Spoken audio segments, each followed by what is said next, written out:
berseru, kudus, kudus, kudus Tuhan Yesus yang perkasa, Dia dahsyat. Oh yeah, ku berseru, layak, layak, layak Tuhan, Raja mulia, Bapa yang kekal, Kau terhebat. Crying out holy, holy, holy, holy, holy you are, a fortress and savior, awesome in power, wonderful one. We're crying out, worthy, worthy, worthy you are, wonderful one, King of all glory, awesome in power, wonderful one, yeah. King of all glory, awesome in power, wonderful one.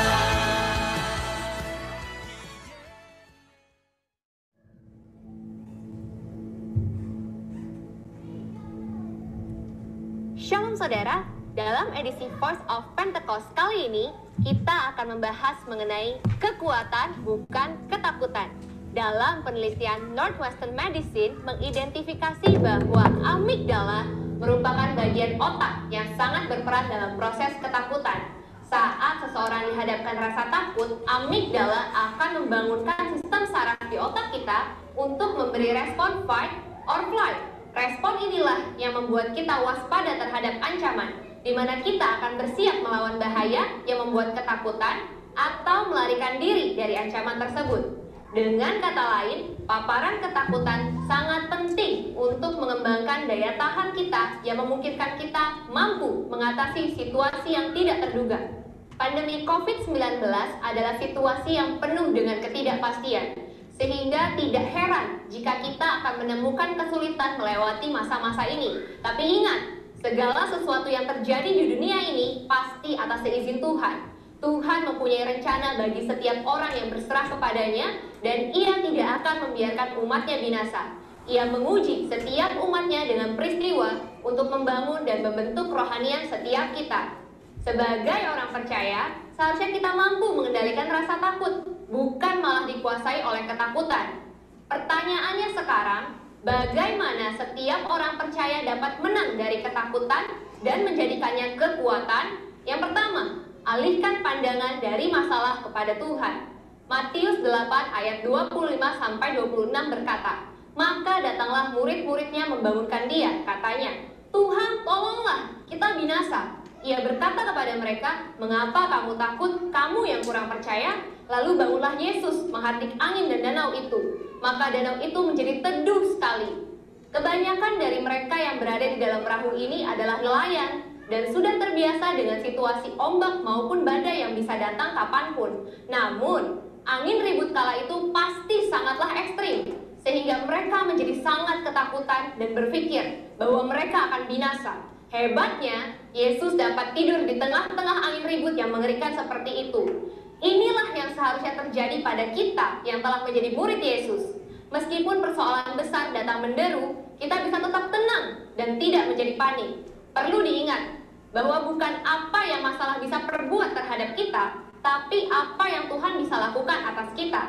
Tuhan Yesus juga mengalami rasa takut ketika Ia berdoa di Taman Getsemani. Namun di dalam ketakutannya, Ia tetap memandang kepada Bapa. Demikian juga seharusnya kita. Jika kita melihat ada seseorang yang sepertinya tidak takut apa-apa, mungkin orang itu bukannya tidak takut, tetapi dia sudah berhasil mengalahkan rasa takutnya. Yang kedua, tetap dalam hadirat Tuhan. Dalam Markus 6 ayat 49 sampai dengan 50 menceritakan, suatu malam para murid diguncang rasa takut setelah Yesus mengadakan mukjizat dengan memberi makan kepada lebih dari 5.000 orang. Tuhan meminta para murid berangkat terlebih dahulu ke Betsaida supaya dia dapat berdoa sendirian. Sepanjang malam itu, ketika para murid sedang bersusah payah mendayung melawan angin sakal, tiba-tiba mereka melihat Yesus berjalan di atas air. Para murid menjadi sangat ketakutan dan bahkan mengira Yesus adalah hantu. Saat Yesus mendekat kepada perahu dan murid-muridnya mendengar suaranya, "Tenanglah, aku ini, jangan takut." Maka badai reda dan ketakutan pun diusir.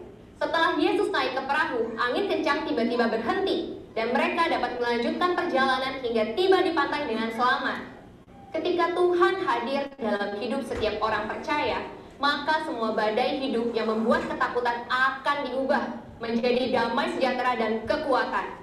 Rasul Paulus menasehati dalam 2 Timotius 1 ayat 7, sebab Allah memberikan kepada kita bukan roh ketakutan, melainkan roh yang membangkitkan kekuatan, kasih, dan ketertiban. Dari ayat ini, kita belajar bahwa Roh Kudus memberikan kita damai sejahtera dan mengusir roh ketakutan di dalam setiap orang percaya yang tetap tinggal di dalam hadirat Tuhan. Yang ketiga, melangkah maju bersama Tuhan. Pemazmur menulis, Tuhan menetapkan langkah-langkah orang yang hidupnya berkenan kepadanya. Mazmur tersebut selanjutnya memberikan gambaran indah tentang pemeliharaan Allah yang setia atas siapapun yang mau berjalan bersamanya. Taurat Allahnya ada di dalam hatinya, langkah-langkahnya tidak goyah. Melangkah maju bersama Tuhan menunjukkan bahwa tanpa Tuhan seseorang tidak dapat berbuat apa-apa. Melangkah maju bersama Tuhan mempunyai implikasi bahwa Tuhan terlibat dalam semua aspek kehidupan. Ia yang memegang kendali penuh atas kehidupan kita. Bila kita selalu melibatkan Tuhan dalam keseharian kita, maka kita akan semakin kuat. Dan apa saja yang kita kerjakan pasti berhasil. Kesadaran akan penyertaan Tuhan akan memberikan rasa aman dan damai sejahtera yang akan menghilangkan segala ketakutan. Sebagai manusia, wajar bila kita mengalami ketakutan. Tapi jangan sampai kita dikuasai oleh ketakutan tersebut. Sebab kita bisa mengubah ketakutan menjadi kekuatan, yaitu dengan cara fokus kepada Tuhan, bukan kepada masalah. Sehingga kita bisa tetap tinggal di dalam hadirat Tuhan dan mampu melangkah maju, karena Tuhan ada beserta kita. Saudara, untuk penjelasan lebih lengkapnya dari tim teologi kami, jangan lupa buka link yang ada di atas atau scan QR code yang tersedia. Salam integritas, Tuhan Yesus. Saudara, hari ini kita akan belajar tentang bagaimana mendengar suara Tuhan.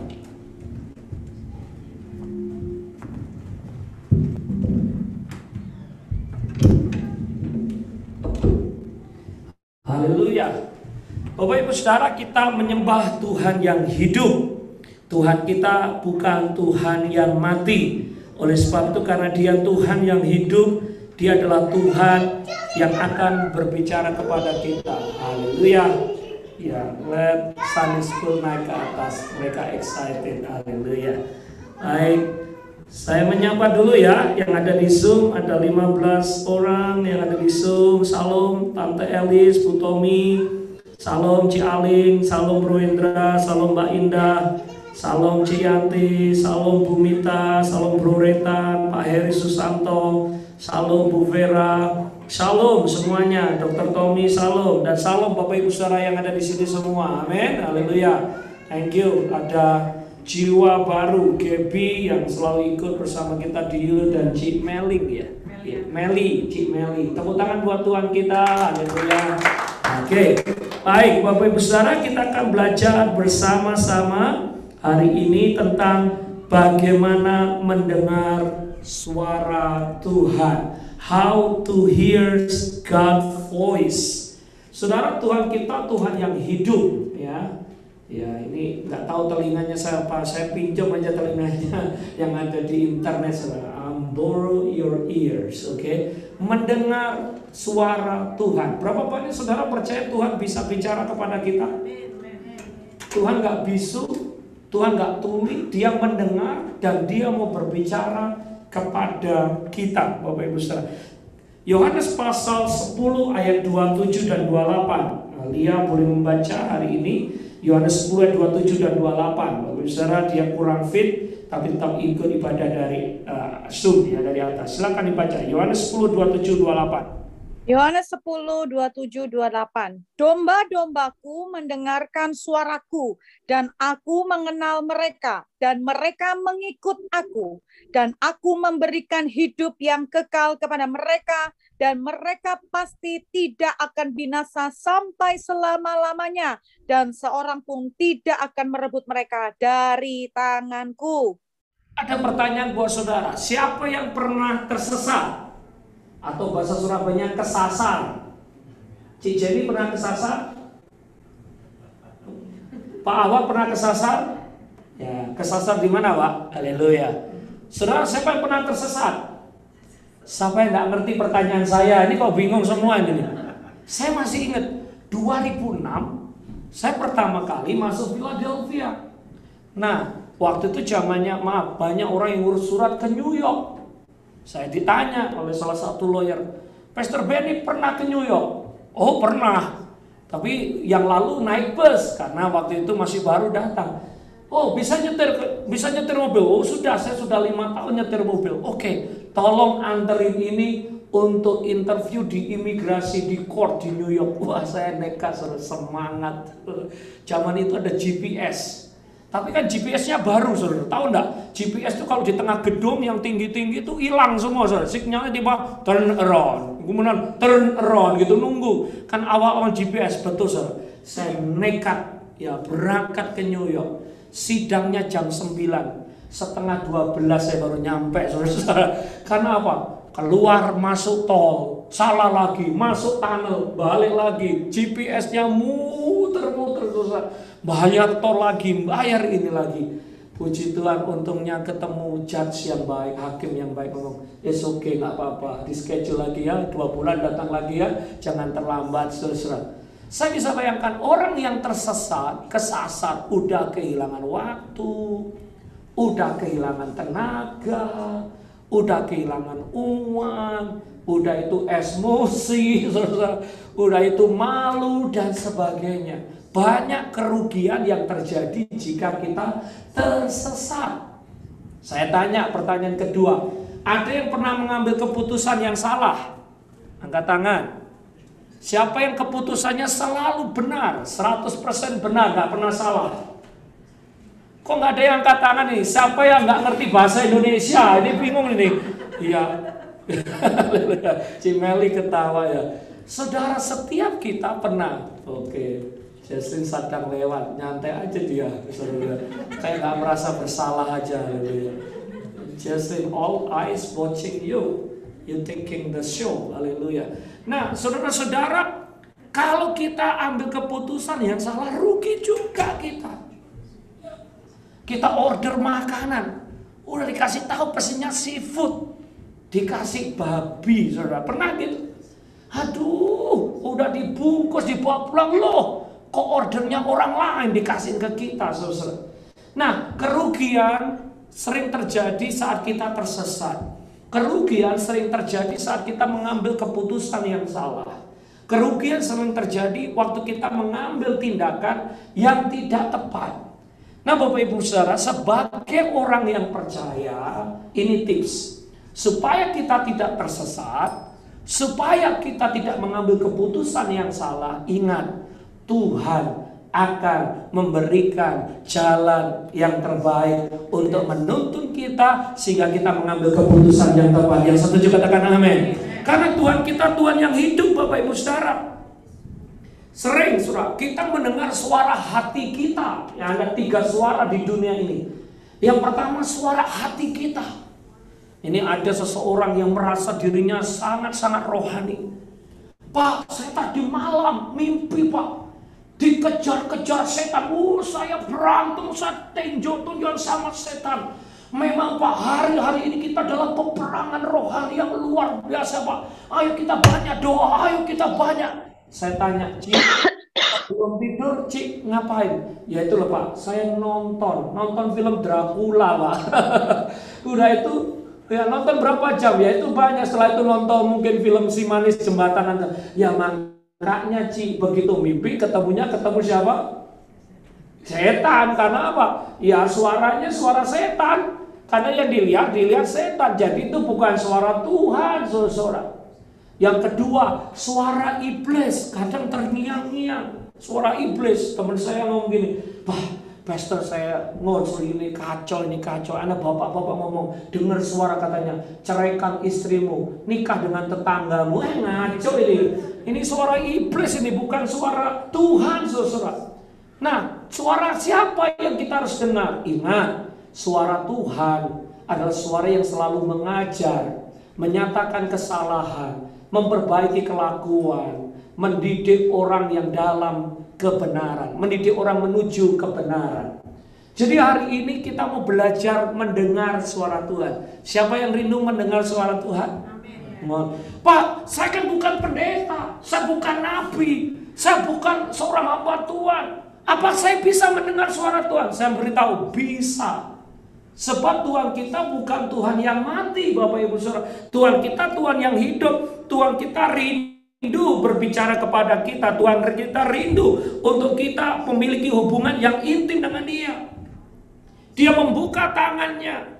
Dia rindu saudara-saudara untuk bersepakat dengan kita, untuk bersekutu dengan kita, berbicara dengan kita, Bapak Ibu Saudara. Dia Alfa dan Omega, artinya yang awal dan yang akhir.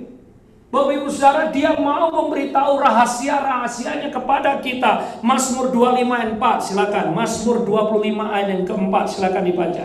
Mazmur 25 ayat keempat. Beritahukanlah jalan-jalanmu kepadaku ya Tuhan. Tunjukkanlah itu kepadaku. Dikatakan Tuhan akan memberitahu jalan-jalannya kepada kita. Kita nggak tahu kapan pandemik akan berakhir. Kita nggak tahu siapa nanti jadi presiden Indonesia setelah Jokowi, setelah menjadi presiden Joe Biden, apakah mencalonkan lagi atau presiden. Gimana keadaan ekonomi? Kita nggak tahu. Katanya 2035 nanti Cina yang akan menjadi powerful negara yang nomor 1 setelah Amerika. Apa kita harus pindah rame-rame ke Cina, nggak di Amerika lagi? We don't know. Kita nggak tahu. Tetapi yang menarik, Dia adalah Tuhan yang Alfa dan Omega. Yang artinya Dia tahu apa yang akan terjadi di masa depan kita. Kita tahu mungkin cuma yang terjadi hari ini. Kita aja nggak tahu 2 jam ke depan. Yang terjadi sekarang kita tahu. Tapi kita nggak tahu apa yang akan terjadi 2-3 jam setelah ini, 2-3 hari, 2-3 bulan. Tetapi ada satu pribadi yang tahu. Dia menciptakan langit dan bumi. Dan Dia tahu kapan akan mengakhirinya. Dan Dia tahu apa yang akan terjadi atas masa depan kita. Namanya adalah Tuhan Yesus Kristus. Oleh sebab itu, mari kita dekat dengan Dia, ingin mendengar suaranya, dituntun olehnya, supaya langkah-langkah kita gak salah dan tidak keliru, dan kita tetap dan tepat menggenapi rencana Tuhan di dalam hidup kita. Katakan amin. Bapak Ibu Saudara, Tuhan kita, saya ulangi berkali-kali, bukan mati. Dia bukan patung. Dia bukan pohon. Dia bukan gunung. Dia bukan batu yang besar. Kalau saudara ketemu batu besar, hei batu, hei batu. Saudara ngajak ngomong sampai saudara capek, batu gak akan bisa bicara balik sama kita. Apalagi patung. Patung kita buat sendiri, kita sembah sendiri, kita tanya. Pasti patung gak akan bisa bicara dengan kita. Tetapi Tuhan kita Tuhan yang hidup. Dia mau bersekutu, Dia mau berbicara kepada kita. Dan Mazmur 23 berkata, Dia adalah gembala kita. Wow, saudara-saudara, gembala domba itu selalu membawa dombanya ke tempat yang baik, ke padang rumput yang hijau, ke air yang tenang. Dia mau hidup saudara diberkati. Dia mau anak-anakmu diberkati. Ini masanya graduation, saudara-saudara. Kita rindu anak-anak kita menyelesaikan sekolah dengan baik. Tuhan mau kita memiliki masa depan yang indah. Tuhan mau kita memiliki keluarga yang diberkati. Itu kerinduan Tuhan. Oleh sebab itu, supaya kita mengenapi rencana Tuhan, kita perlu mendengar tuntunannya. Kita perlu mendengar arahannya. Kita perlu mendengar firman-Nya, sehingga berkat-berkatnya akan tercurah atas hidup kita.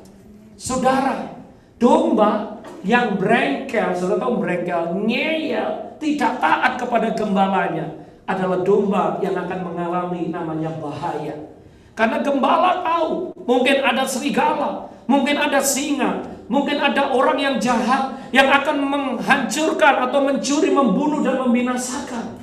Oleh sebab itu gembala selalu menuntun domba-dombanya ke air yang tenang, ke padang rumput yang hijau. Saya ada video, saudara-saudara. Mungkin saudara pernah lihat video ini. Bagaimana gembala itu, saudara, gembala yang baik itu didengar atau mengerti apa yang menjadi kebutuhan atau apa yang menjadi haleluya, apa yang menjadi kebutuhan dari domba-dombanya. Nah, saudara-saudara, domba yang baik itu mendengar suara gembalanya. Karena suara gembalanya itu sangat khas. Ini ada tes, saudara-saudara. Ya, coba.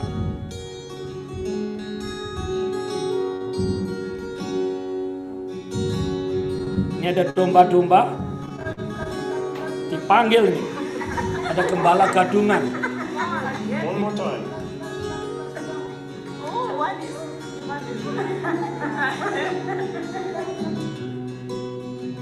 Orang yang kedua disuruh panggil.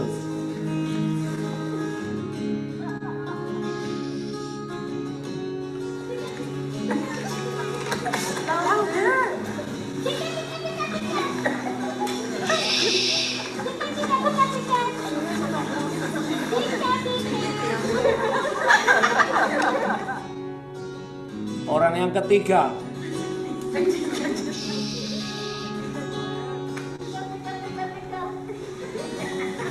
Namanya Tika. Ini gembalanya yang asli, panggil.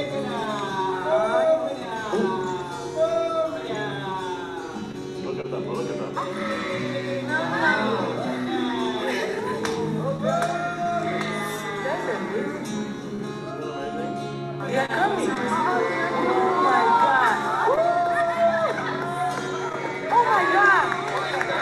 Ya, tinggalkan semuanya.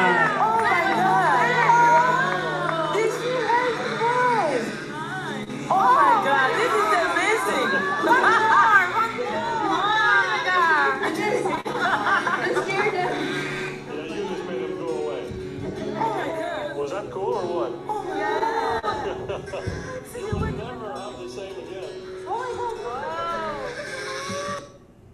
Bapak Ibu Saudara, domba yang baik itu mendengar suara gembalanya. Dan mari kita belajar bersama-sama untuk mendengar suara Tuhan kita, Gembala Agung kita. Ada 5 langkah, saya nggak lama, 5 langkah, 15 menit saya selesai. Untuk bisa mendengar suara Gembala kita. Tuhan itu berbicara kepada kita. Dan Tuhan memakai 5 hal untuk bicara kepada kita. Yang pertama, saudara-saudara, Tuhan berbicara kepada kita melalui kebenaran firman Tuhan. Kita percaya waktu kita mendengar firman Tuhan, Tuhan akan menunjukkan pesan-pesannya kepada hidup kita. Firman Tuhan itu hidup. Firman Tuhan itu menjadi pelita bagi kaki kita, terang bagi jalan-jalan kita. Firman Tuhan itu bisa menjadi rema di dalam hidup kita. Jadi waktu kita membaca firman Tuhan, saudara bangun pagi baca firman Tuhan, saudara bangun pagi merenungkan firman Tuhan. Biasanya saya sering tiba-tiba ada satu ayat yang memberkati hidup saudara, yang sungguh berbicara kepada saudara, yang sungguh memberikan jalan keluar bagi saudara. Saya masih ingat waktu saya lulus SMA, ibu dan bapak saya ingin saya sekolah teknik, saudara. Saya dapat scholarship untuk sekolah teknik komputer. Waktu itu di Malang, saya sudah berangkat ke Malang, saya sudah sewa kos dan sebagainya. Dan jujur saudara, waktu saya baca Alkitab itu 10 hari berturut-turut saya membaca Alkitab, saudara. Firman saya dapatkan itu Pengkhotbah pasal 5. Firmannya berkata begini, jika engkau sudah bernasar, engkau harus menggenapinya. Waktu engkau bernasar, engkau harus menggenapinya. Nah, sejak saya SMA bertobat, saya selalu bernasar begini, Tuhan, aku mau jadi hamba Tuhan, aku mau jadi pastor, aku mau jadi pendeta, aku mau menginjil. Nah, saudara, waktu saya membelokkan jalan saya nggak mau jadi pastor, saya lari dari panggilan itu, maka Tuhan bicara kepada saya melalui firman Tuhan. Setiap pagi, setiap sore saya membaca firman Tuhan, dan Tuhan ingetin saya, Benny, bukankah kau sudah bernasar untuk jadi hamba Tuhan? Akhirnya saya taat, saudara. Dari Malang saya pindah ke Surabaya ya, untuk sekolah Alkitab. Nah, suatu saat saya juga dalam keadaan yang sulit, long time ago, sebelum datang ke Amerika, ada satu masalah yang berat yang saya hadapi secara pribadi. Saya akan lemah, waduh dah kuat. Pagi hari saya membaca firman Tuhan. Itu firman Tuhan yang saya baca waktu itu. Yesus bertemu dengan anak muda Nain yang sudah mati, dibawa, diusung sama orang-orang. Yesus berkata, "Talitakum, bangkitlah anak muda." Dan waktu Yesus berkata, "Bangkitlah anak muda itu bangkit dan sehat dan nama Tuhan dipermuliakan." Dan saya berkata, saya harus bangkit, saya harus semangat lagi. Nah, saudara-saudara, oleh sebab itu penting bagi kita untuk membaca firman Tuhan. Untuk membaca firman Tuhan. Beberapa saat yang lalu saya juga ketemu seorang pengusaha. Dia dalam keadaan yang bingung. Aduh, harus begini, gimana ya Pak? Dan waktu kita berdoa, tiba-tiba saya diingatkan kitab Amsal. Amsal berkata begini, lebih baik harta yang sedikit tetapi disertai damai sejahtera daripada harta yang banyak tetapi hati tidak damai dan tidak sejahtera. Karena damai dan sejahtera itu mahal harganya. Wow, saya sampaikan, saya setuju Pak, amin. Yang penting dapat untung gak terlalu banyak. Yang penting amin, aman dan halal Pak. Daripada nabrak kanan kiri dan sebagainya, gak ada damai, gak ada sejahtera. Saya setuju Pak. Firman Tuhan berbicara kepada kita. Katakan amin. Bapak Ibu Saudara, ayo kita baca firman Tuhan. Saudara dalam keadaan mau mengambil keputusan, yang penting dalam hidupmu baca firman Tuhan. Sebelum baca firman Tuhan, saudara berdoa, Tuhan berbicara kepadaku, berbicara kepadaku. Aku rindu Engkau berbicara kepadaku. Dan waktu saudara berdoa, saudara baca firman Tuhan, saya percaya Tuhan akan menyampaikan pesan-pesan buat hidupmu dan keluargamu. Dan engkau akan dituntun gembala yang baik, gembala yang mengasihi dan mencintai kita. Katakan amin. Kasih tahu kanan kiri, dia gembala yang baik ya. Dan firman Tuhan berkata, dia orang-orang yang suka membaca firman Tuhan seperti pohon yang ditanam di tepi aliran air, yang selalu hijau, yang tidak pernah kering. Karena apa? Ada sumber kehidupan yang Tuhan berikan bagi orang-orang yang suka membaca firman Tuhan. Berikutnya saudara-saudara, nomor 2 ini. Tuhan bicara kepada kita umat Tuhan lewat dream, mimpi. Saya tanya, siapa yang pernah mimpi? Wah, cuma 2 orang, yang lain gak pernah mimpi. Haleluya. Siapa yang pernah mimpi baik? Pernah mimpi buruk? Waduh, semua angkat tangan, ini mimpinya buruk semua ini. Saudara, Tuhan itu bisa bicara kepada kita melalui mimpi. Contoh siapa? Itu Yusuf. Ingat? Yusuf dapatkan mimpi bahwa bintang, bulan dan ya saudara sujud menyembah dia. Terbukti saudara, dia akhirnya menjadi perdana menteri yang ada di Mesir. Yusuf juga mimpi bahwa jelai gandum itu sujud menyembah kepada jelai gandumnya Yusuf. Terbukti saudara, saudara-saudaranya akhirnya menyembah Yusuf. Nah, waktu dia sampaikan mimpi itu, memang saudara-saudara gak percaya. Bahkan Yakub papanya juga gak percaya. Tapi ingat, mimpi yang dari Tuhan pasti akan menjadi kenyataan. Mimpi yang dari Tuhan, cepat atau lambat, pasti akan terjadi. Tuhan sering bicara kepada saya melewati mimpi. Tapi saya catat di situ, be careful, be careful. Mimpinya itu sedang dalam keadaan yang bagaimana? Karena jujur, kalau kita baru selesai pulang dari Grand China Buffet, udah makan buffet 5, 6, 7 piring kenyang, dan saudara ngantuk, saya jamin saudara juga mimpi. Tapi saya percaya itu mimpinya bukan dari Tuhan. Mimpinya karena kekenyangan saudara-saudara. Betul? Ada apa? Saya baru pulang dari pantai. Saudara dari pantai semangat. Saudara renang. Happy-happy, kecapean. Pura pulang tidur. Saya jamin mimpinya bukan dari Tuhan. Mimpinya pasti karena kecapean. Saudara, mimpi yang dari Tuhan bagaimana? Ini pengalaman saya pribadi. Mimpi dari Tuhan, mungkin saudara selesai ibadah, selesai doa malam, saudara nggak capek, saudara nggak kekenyangan, Ya, saudara sedang berdoa dan saudara tidur, Tuhan aku mau istirahat tidur, saudara dapat mimpi. Saya percaya Tuhan terkadang bicara melalui mimpi. Waktu kita diusir dari gedung di Mekin, saudara, saya dapat mimpi karena doa Tuhan doa ini gedungnya gimana nih ibadah. Nah, saya masih ingat, saudara, mimpi masuk di gedung yang ruangannya nampung 300 orang, lampunya ya kuning waktu itu.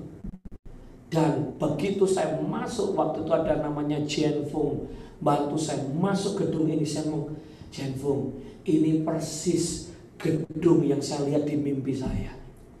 Makanya saudara, waktu hampir 2,5 tahun kita struggle untuk bisa masuk ke gedung ini. Ya, kita nge-apply izin ke City. Saya tuh ke City Hall tuh 12 kali saudara. Gagal, kurang ini. Kontraktor ganti 3 kali.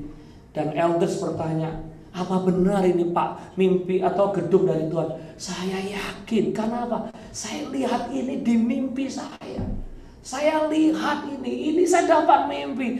Makanya apapun yang terjadi kita terus berdoa. Dan puji Tuhan, akhirnya kita bisa beribadah. Dan oleh kemurahan Tuhan, City juga memberikan izin untuk gedung ini bisa nampung 300 jiwa. Tepuk tangan dulu buat Tuhan kita. Saudara, terkadang Tuhan memberikan mimpi dalam hidupmu. Karena Tuhan mau mengarahkan saudara, berbicara kepada saudara. Dan percayalah, Tuhan sekali lagi mencintai dan mengasihi saudara. Makanya memberikan mimpi supaya kita taat dan mengerti kehendaknya. Mau lanjut lagi?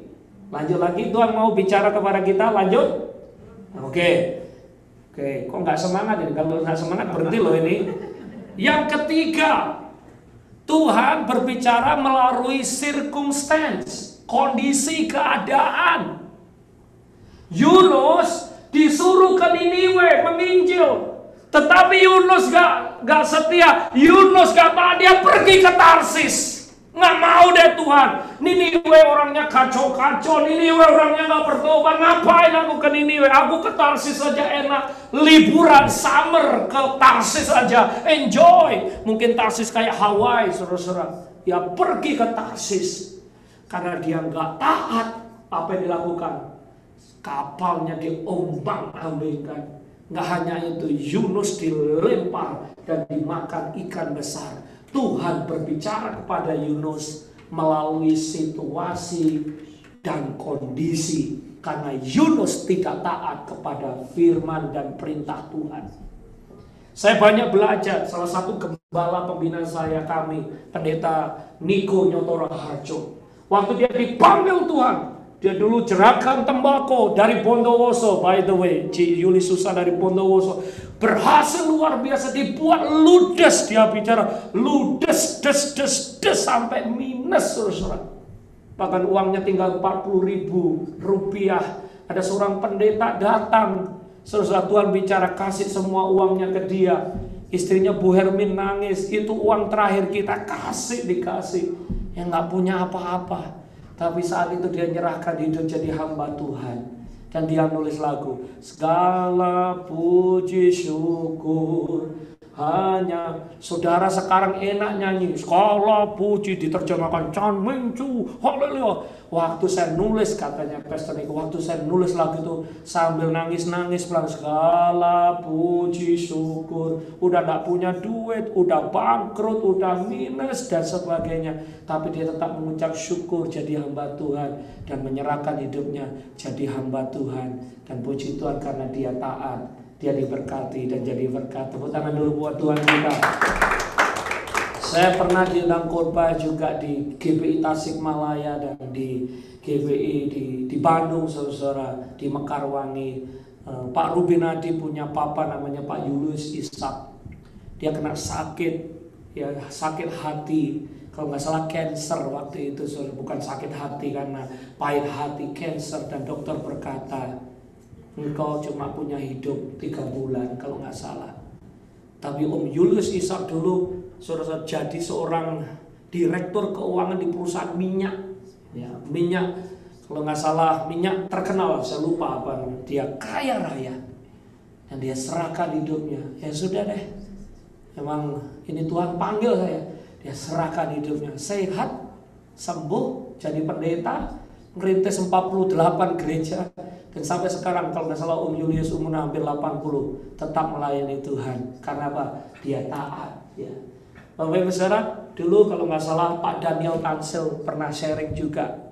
Ingat Pak Daniel Tansil, hamba Tuhan dari Medan yang datang CCA, gereja yang luar biasa, cuma hampir 10.000 di Medan. Mamanya juga periksa, dia sakit, dia periksa ke Singapura dan berkata kena cancer. Nggak ada harapan, seminggu lagi mungkin dipanggil Tuhan. Saudara-saudara, dari perjalanan naik pesawat dari Singapura ke Medan, dia nangis, saudara. Di kaca pesawat dia berkata, Tuhan, aku serahkan hidupku untuk melayanimu.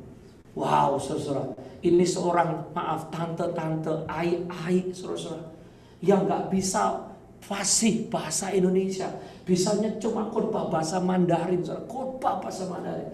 Dia nyerahkan hidupnya sama Tuhan. Dan saudara, dia sampai di Medan, langsung buat persekutuan di rumahnya tambah besar. Akhirnya nggak cukup, akhirnya apa? Nyewa bioskop. Itu pertama kali ada bioskop di Medan yang hari Senin sampai Sabtu dibuat nonton bioskop, hari Minggu dibuat kebaktian. Tahun 70-an orang ngomong ini gila geneng. Tetapi ibadah 1 penuh, ibadah 2 penuh, ibadah 3 penuh. Dan yang menarik, tante ini saudara, sekali lagi nggak bisa khotbah bahasa Indonesia, khotbahnya bahasa Mandarin, diterjemahkan. Tetapi ribuan orang Batak, ribuan orang Sumatera Utara dilawan Tuhan, dijamah Tuhan dan bertobat. Tepuk tangan dulu buat Tuhan kita. Tuhan memanggil lewat situasi dan keadaan. Saudara, ada kalanya Tuhan mengizinkan bisnis kita, usaha kita, keadaan mandek, mentok, karena Tuhan mau kita pay intention. Tuhan mau bicara kepada kita melalui circumstance. Jangan ditabrak, jangan diteruskan, jangan tetap ngotot. Tuhan bicara melalui keadaan di sekeliling kita. Mari kita taat. Yang setuju katakan amin. Suatu saat mau mengambil keputusan, rasanya nggak damai sejahtera, rasanya wow, ada ketakutan. Saya stop dulu, saya doa. Wow, ini kayaknya bukan dari Tuhan. Ternyata betul, saudara. Waktu saya stop dulu, saya doa, Tuhan memberikan solusi jalan yang lebih baik lagi. 2 lagi, 5 menit lagi selesai. Saudara, yang keempat, Tuhan bicara kepada kita melalui apa? Ini penting Bapak Saudara. Melalui nubuatan atau hamba Tuhan. Samuel datang kepada Daud. Waktu itu di 1 Samuel pasal 16, Daud masih muda, engkau akan menjadi raja. Setelah Samuel berdoa untuk Daud hari itu, besoknya, minggu itu, bulan itu, nggak langsung Daud jadi raja. No. Dia masih kecil, dia masih baby face, wajahnya kemerah-merahan. Saudara, take time, take years untuk Daud menjadi raja setelah dinubuatkan oleh Samuel. Tetapi hamba Tuhan yang diurapi, hamba Tuhan yang dipakai Tuhan, jika berdoa buat saudara, bernubuat buat saudara, you better say amen, haleluya. Jadilah sesuai dengan kehendak-Mu ya Tuhan. Tahun 96 saya sampai di kota Surabaya. Saya sempat kesasar cari sekolah Alkitab, nggak nyampe. Cuma bawa duit 40.000 sampai Surabaya. Begitu kita masuk di hari pertama, pas ada hamba Tuhan namanya Ibu Els Rehata. Dia suka ya senior di Surabaya, bernubuat, dia menumpangkan tangan. Pak Arifin, Pak Timotius Arifin dilawat, dia bertobat, akhirnya jadi hamba Tuhan. Ibu Els Rehata doain saya.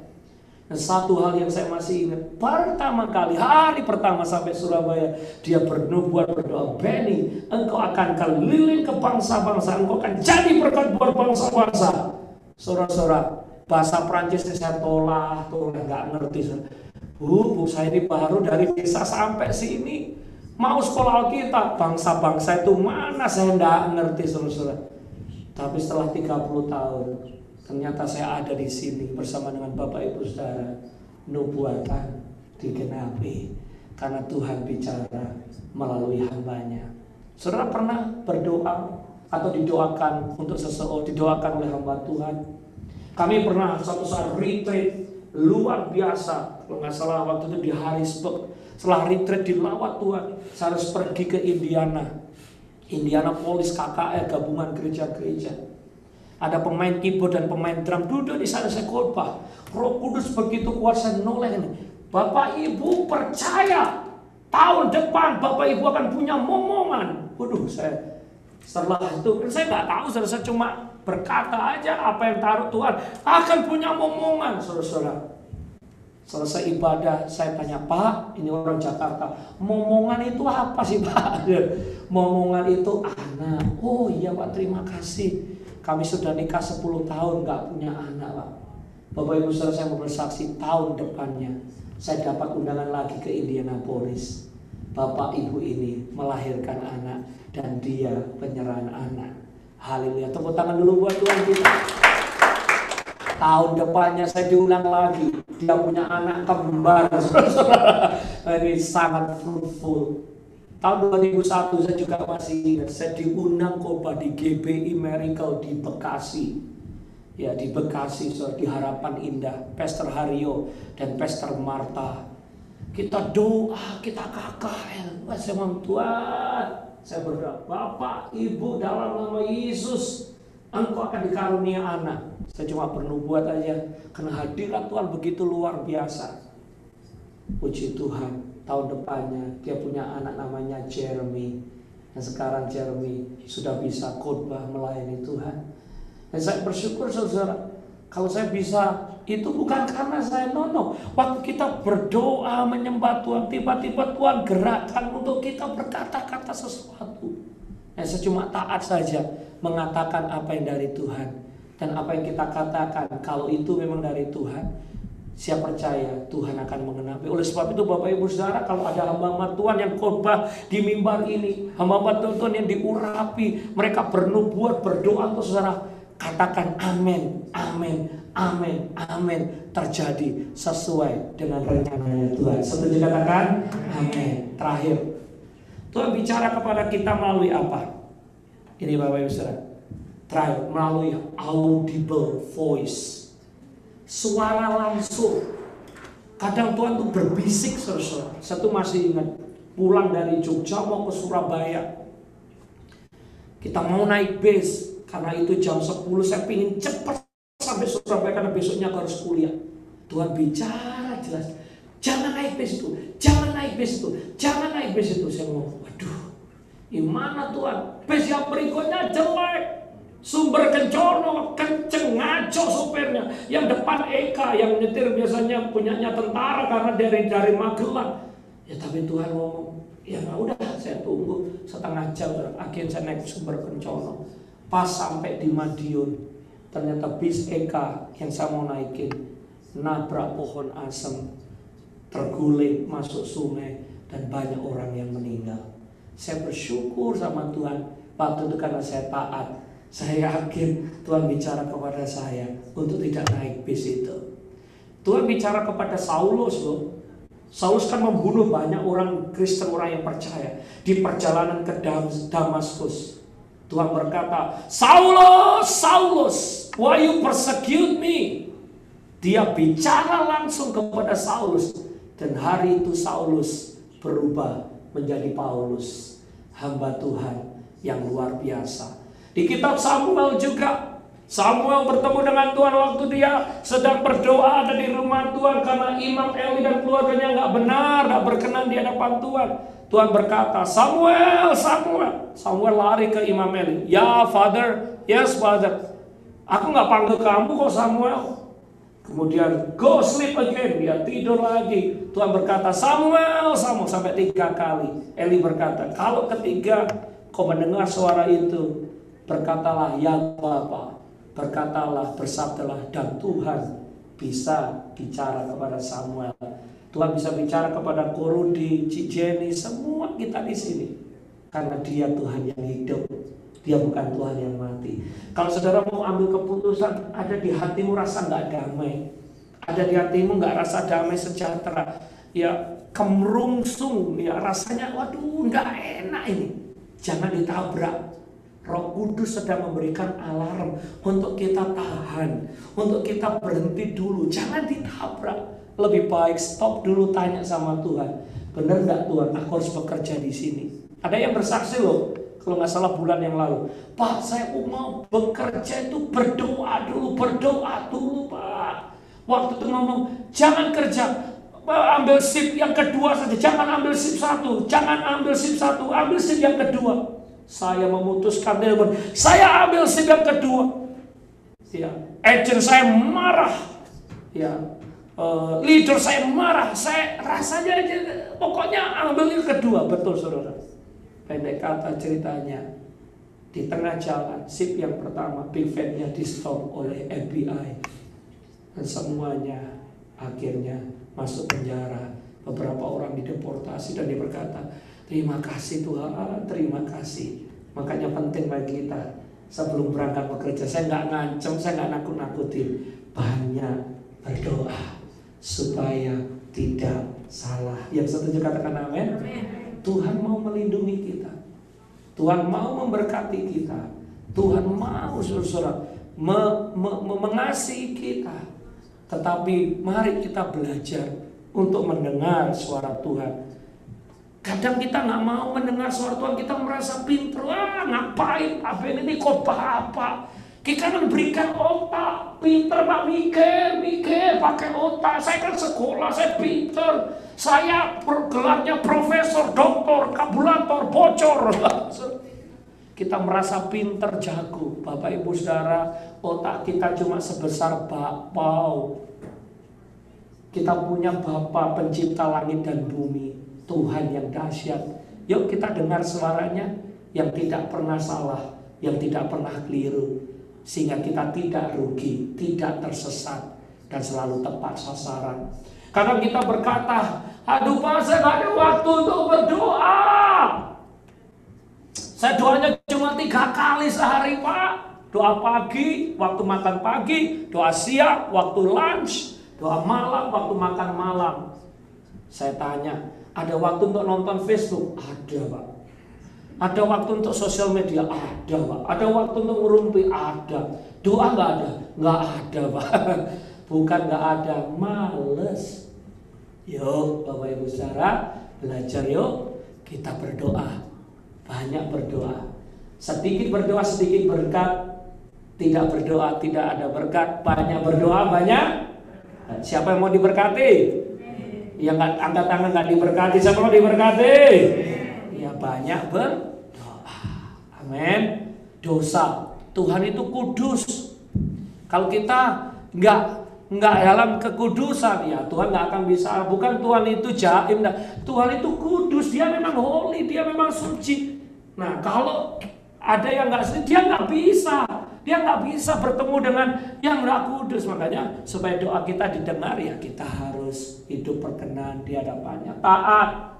Ada orang yang Tuhan sudah bicara, dia nggak mau taat, pura-pura nggak tahu, Saya pernah pura-pura nggak tahu, pura-pura saya. Tuhan ampuni. Kita ini hamba Tuhan kadang juga pura-pura nggak tahu. Kita udah jadi saya janji 1 menit ya ini, udah 1 menit saya tuh gantiin khotbah pendeta besar, saudara. Ini hamba Tuhan luar biasa. Itu KKR di Kelapa Gading, saudara. Full gospel, pengusaha-pengusaha. Saya ini datang hanya sebagai tamu, karena pemimpinnya itu teman saya baik. Dia ngomong, pastor, nanti kalau ini nggak datang, pastor ini yang terkenal, dia suka nggak datang karena pastor yang naik khotbah. Siapa? Saya siap, saudara. Akhirnya betul, udah puji-pujian diolor-olor nggak keluar, nggak datang pastornya. Dapat SMS, pastornya sakit perut, nggak bisa. Langsung pastor Benny naik ke atas khotbah siang. Saya khotbah KKR, wah altar khotbahnya orang dijamah. Ini KKR-nya para bisnismen. Selesai ibadah, saya jujur, saya nggak bohong. Saya dikasih amplop tebal, karena para bisnis saya masukkan. Saya jalan gagah perkasa, saudara. Saya mau, waduh ini bisa kirim ke desa ini untuk ibu. Waktu saya jalan turun dari lantai 3, Roh Kudus bicara begini, kasih amplopnya kepada worship leadernya. Saya pura-pura tuli nggak dengar saudara. Saya jalan terus. Ini itu suaranya Tuhan, ini suaranya setan ini. Bukan ini saya jalan di lantai 1 Roh Kudus bicara lagi. Kasih amplopnya kepada worship leadernya, jangan dibuka, kepengen nanti kalau dibuka. 2 kali Tuhan bicara, saya langsung balik sedikit marah. Worship leader kesini. Tuhan bicara ini ambil gitu saudara. Setelah itu dia nangis. Anaknya di rumah sakit di Bekasi 2 hari nggak bisa keluar karena nggak punya biaya. Dan malam hari itu saudara, worship leader bisa mengeluarkan anaknya dari rumah sakit. Tepuk tangan dulu. Hari ini saudara tepuk tangan. Saya yang senep hari itu saudara. Pulang ke rumah, aduh Tuhan, saya doa. Saya berlutut saudara. Tuhan bilang, Benny, melayani Tuhan kan tidak dapat apa-apa, nggak apa-apa. Oh iya Tuhan ya, ampuni aku Tuhan, ampuni. Waktu masih muda saudara, about 20 years ago. Yang penting kan bisa khotbah, melayani Tuhan jadi berkat. Oh iya Tuhan, ampun. Nggak dapat pikir kan aku bisa berikan. Oh iya Tuhan, ampuni. Saya nangis, saya kakaknya sendiri saudara di rumah sampai tengah malam tidur. Bangun pagi ada orang ngetok, Pastor, ada pengusaha itu yang ngajak breakfast. Saya diajak breakfast, cuma breakfast, cuma 20 menit dikasih berkat. Saya kasih 10 juta loh. Kaget saya. Ada lagi siangnya, Tuhan kembalikan lipat kali ganda. Tepuk tangan dulu buat Tuhan. Saya ngomong, untung tadi malam saya dengar suara Tuhan. Kalau saya nggak dengar suara Tuhan, saya kehilangan berkatnya Tuhan. Bapak Ibu Saudara, yuk kita belajar dengar suara Tuhan. Saya berharap saya nggak khotbah yang muluk-muluk hari ini. Ini di era pandemi, era yang sulit dan susah. Mengambil pekerjaan, apapun keputusan kita is not easy. But remember this, God want to speak to you. Tuhan mau bicara kepada saudara supaya saudara nggak salah, supaya saudara nggak tersesat, supaya saudara diberkati. Dan kalau saudara rindu engkau mendapatkan pesan tuntun dari Tuhan, doa, tanya sama Tuhan. Tuhan, aku mau ambil keputusan, aku nggak ngerti, aku nggak bisa. Bicara, speak to me, talk to us, oh God. I need you. We need you. Mari bangkit berdiri bersama-sama. Haleluya. Siapa yang belajar sesuatu hari ini? Haleluya. Puji Tuhan. Haleluya. I know you got it. Makasih ya Tuhan buat kami yang ada di Zoom dan juga kami yang ada di ruangan ini. Kami mau belajar. Hidup ini, life is tough, life is not easy. We do need God to direct us, to guide us, untuk menuntut kami supaya kami nggak tersesat, supaya kami nggak terhilang, tapi kami mengerti jalan-jalan-Mu. Sungguh Engkau gembala yang baik, yang selalu ada bersama dengan kami, menuntun langkah kami. Kami percaya Tuhan, tangan-Mu yang setia. Cuma jika engkau percaya, katakan amin. Diberkati kesehatanmu, diberkati keuanganmu, diberkati keluargamu, diberkati pekerjaanmu, diberkati anak cucumu. Kami percaya Tuhan, berkat Tuhan melimpah-limpah bagi kami semua minggu ini, bahkan bulan ini. Sekarang jemaat, angkat tanganmu, terimalah berkat daripada Allah Bapa, berkat dan tunggal Tuhan Yesus Kristus, dan persekutuan Roh Kudus menyertai kita dari saat ini sampai selama-lamanya. Kita semua diberkati Tuhan bersama-sama.